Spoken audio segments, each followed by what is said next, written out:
Assalamualaikum warahmatullahi wabarakatuh. Pertemuan keempat akan membahas mengenai ukuran tendensial data tunggal. Dari judulnya perlu diterjemahkan terlebih dahulu, yaitu tendensial itu artinya kecenderungan ya. Kecenderungan, ukuran kecenderungan data tunggal. Nah, di sini kita mempelajari dari ukuran kecenderungan tersebut, kita langsung belajar tentang ukuran pemusatan data tunggal. Ukuran tendensi sentral disebut, nanti kamu baca sendirilah itu.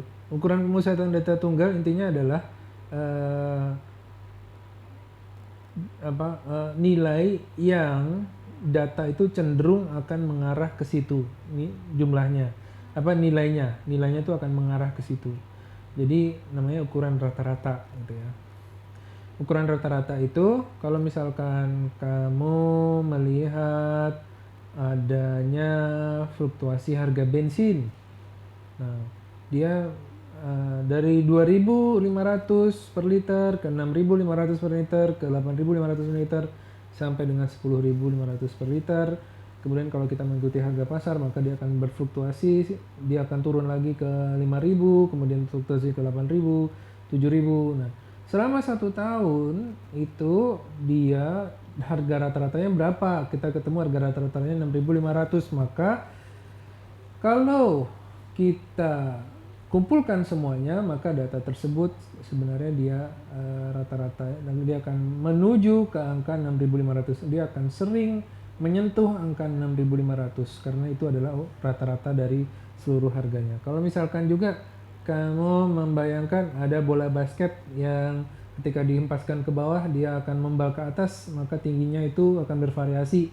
Nah, ketika kamu coba untuk ukur itu, kemudian kamu ketemu rata-ratanya, maka dia akan cenderungannya dia akan menuju kepada tinggi yang tingginya itu berada di rata-rata. Jadi rata-rata itu adalah sebuah kecondongan data akan mengarah ke situ terus, gitu ya. Kalau misalkan ketemu orang, kadang-kadang dia marah, kadang-kadang dia sedih, kadang-kadang dia bahagia. Nanti kamu rata-ratain itu, berarti orang ini adalah begini karakteristiknya secara rata-rata gitu ya. Nah, kemudian di sini ada rata-rata hitung. Ini adalah nilai ukuran pemusatan data tunggal. Ada rata-rata hitung disebut dengan mean, ada median, ada modus. Secara sederhana begini, kalau mean itu adalah jumlah dari keseluruhan data dibagi dengan banyaknya data. Banyaknya data dengan jumlahnya data beda ya. Misalkan ada data tinggi orang, tinggi mahasiswa Unpam, ada 176, 177. Berarti kan itu jumlahnya adalah 176 ditambah 177. Ada 200 sekian, 300 sekian gitu kan ya. 350 lah misalkan. Tapi itu banyaknya ada 2, berarti rata-ratanya adalah 300 sekian dibagi 2. Jadi jumlah dari data dibagi dengan banyaknya data yang ada gitu. Kemudian ini ada median. Median itu artinya adalah kalau ada susunan data dibuat array-nya kemudian diambil yang tengah. Jadi datanya harus ada array dulu sebenarnya, dari yang terkecil yang terbesar, kemudian diambil yang ada di tengah, yang posisinya ada di tengah, itu median.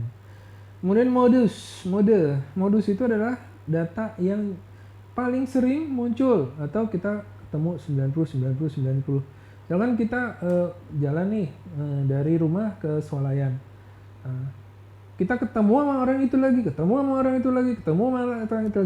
Maka kita tahu bahwa kalau kita jalan dari rumah ke Indomaret atau ke swalayan, maka rata-rata kita ketemu dengan orang ini. Jadi kita bisa berekspektasi bahwa kalau kita keluar dari rumah, kita akan ketemu dengan orang itu jam berapapun kita akan keluar dari rumah, kita ketemu lagi dengan orang itu. Gitu, seremnya begitu ya. Intinya modus adalah data yang paling sering ditemui nilainya.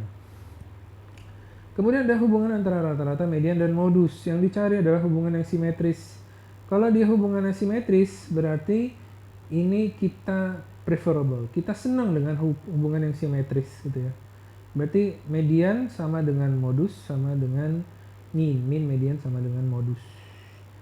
Nah, ini nanti kaitannya adalah dengan regresi atau normalitas data. Kalau datanya normal, nanti bisa digunakan untuk regresi. Artinya kalau bisa digunakan untuk regresi, berarti kita bisa menggunakan untuk melakukan prediksi atau estimasi. sama seperti saya bilang tadi. Kalau misalkan kita ketemu orang, mau ke Indomaret, dari rumah ke Indomaret, kita ketemu orang yang sama.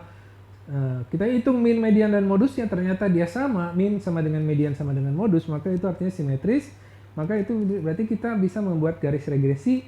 Maka itu dengan data yang kita miliki, kita bisa membuat prediksi bahwa kalau kita keluar jam segini, kemungkinan kita ketemu dengan orang itu berapa persen, gitu ya.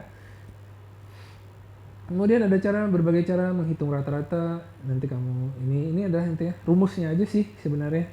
Rumusnya aja ini untuk menghitung rata-rata. Kenapa ada beda-beda? Ya karena intinya dia mana yang lebih akurat aja sih. Jadi menyamakan antara min, median, modus dengan alat rata-rata ukur yang lain. Ada rata-rata harmoni, ya. Ada rata-rata kuadrat, dan seterusnya. Sebenarnya ini di statistika 1 kita hanya mempelajari, oh ini rata-rata ukur, oh ini rata-rata harmoni, ini ada rata-rata kuadrat. Tapi sebenarnya ketika kita berhadapan dengan data, rumus rata-rata yang kita pilih itu tergantung dari karakteristik dari data itu. Misalnya datanya bergelombang, wah kita pakai rata-rata kuadrat. Kalau datanya itu dia bergelombangnya musiman, pakai rata-rata harmoni, gitu kan. Kalau misalkan dia datanya itu mengikuti ukuran geometrik, jadi gunanya di situ. Tapi untuk statistika 1 cukup untuk mengetahui dan mengenali saja, oh ini loh rata-rata geometrik, oh ini loh, tapi nanti fungsinya ada di ilmu yang lain, gitu ya. Oh ini loh rata-rata harmoni, oh ini loh rata-rata kuadrat, gitu kan. Bisa juga kalian perhatikan soalnya yang ada di sini di contoh. Ini contoh soalnya, ini karakteristiknya seperti apa sih, gitu ya. Oke, nah itu kalian pelajari. Sekian dari saya. Assalamualaikum warahmatullahi wabarakatuh.